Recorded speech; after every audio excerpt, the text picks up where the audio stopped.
Hello all. నేనైతే మా అమ్మ వాళ్ళ ఇంటికెళ్తున్నా.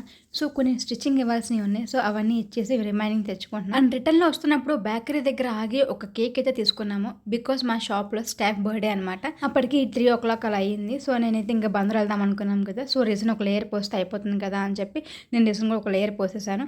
అండ్ నెక్స్ట్ బల్క్ ఆర్డర్స్ ఏవో ఉంటే కొన్ని వీడియోస్ కూడా షూట్ చేసుకున్నా. బికాజ్ ఒక 3-4 డేస్ ఉంటానక్కడ. వీడియోస్ డైలీ పెట్టాలి కదా అని చెప్పి నేను కొన్ని వీడియోస్ కూడా తీసుకున్నా. అండ్ నెక్స్ట్ మా షాప్‌లో స్టాఫ్ బర్త్‌డే అని చెప్పాను కదా! సో, తనతో కేక్ కటింగ్ కూడా చేపిచ్చాము. అండ్ తను కూడా చాలా హ్యాపీగా ఫీల్ అయ్యింది. అండ్ మన స్టాఫ్ ఎవరిదైనా కానీ మేము ఇలానే కేక్ కట్ చేపిస్తాం. ఐ మీన్ స్టాఫ్ మారుతూ ఉంటారు, వస్తూ ఉంటారు. కొంతమంది 1 మంత్ ఉంటారు, కొంతమంది 2 మంత్స్ ఉంటారు. సో, ఎవరిదైనా ఆ టైంలో కనుక బర్త్‌డే వస్తే మేము అలానే కట్ చేపిస్తాం. ఇంకా అలా చూస్తూనే 6:30 అయిపోయింది. అండ్ విజయవాడ దాకా డ్రాప్ చేస్తా అని చెప్పి ఆయన వచ్చారు.